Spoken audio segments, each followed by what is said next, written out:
So I want to be a game developer. Doesn't everybody want to be a game developer? Oh boy. It's obviously going to be a lot of work. And I know what I want to produce. I have a lot of ideas for games. I know what I want to do. I've been programming for a long time. So this shouldn't be it shouldn't be a challenge from a code perspective. My biggest challenge is going to be following through and getting a product published. Right? My buddy and I, we worked on a game, an Android game. Basically, you have a ball that flies around a maze, and it's called Scrollscape. You can find it if you want to play it. And the concept is really good. And, our goal really was to get our first game onto the Android Play Store. And we did that. It's up there.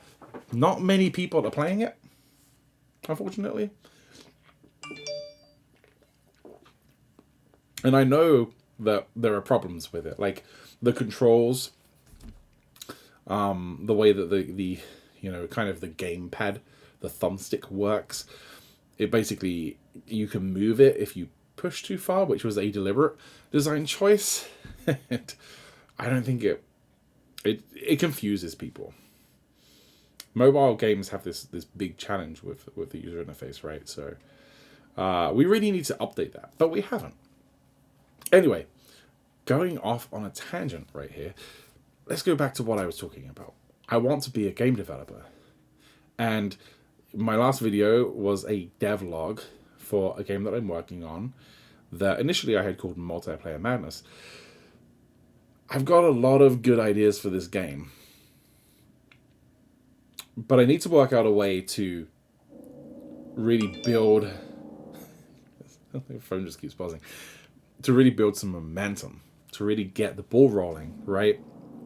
If I just build this thing just in a corner somewhere and no one ever sees it and I never get feedback, it's just going to die off. There'll be no excitement, I need to... I'm the kind of person where I need to live it. If I'm not living it, it almost doesn't exist.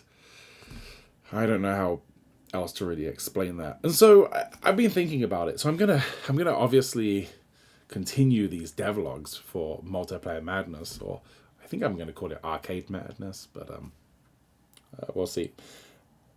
I'm gonna continue the devlogs, essentially trying to build new minigames each time. Every devlog.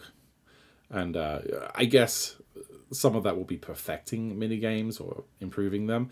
But as I do that, I also want to compile and release an executable, up to... that is essentially that version, everything up to that date.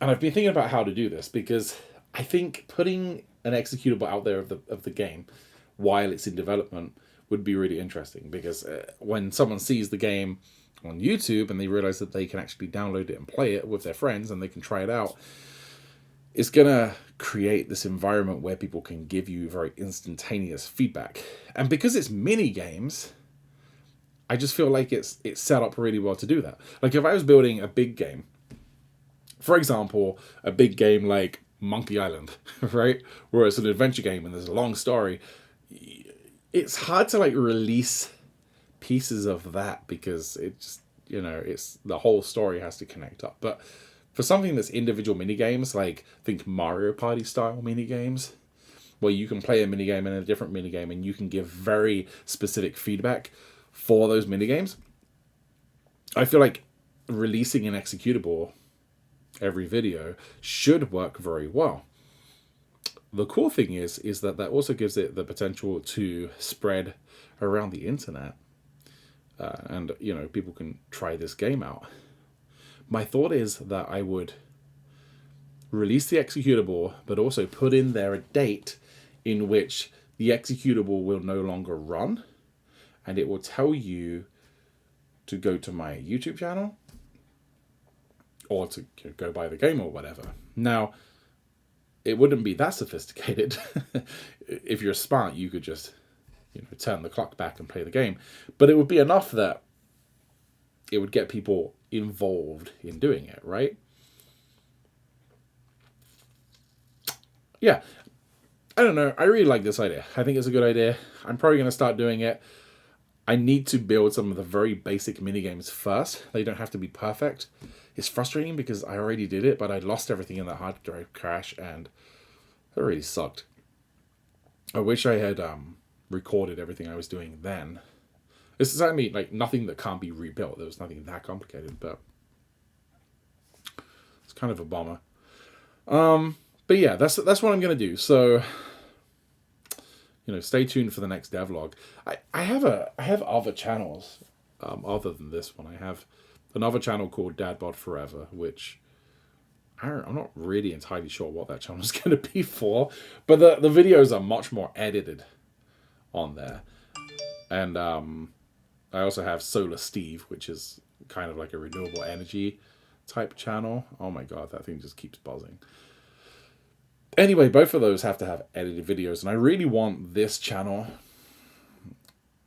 to just be more raw and unedited. I like producing good content. My god, dude, stop. I like producing good content, but sometimes I just want to turn on the camera and record and post. I don't want to have to worry about everything, about the script and editing and all that crap, and I just want to post. So this is what you get if you subscribe. You're just going to get raw stuff.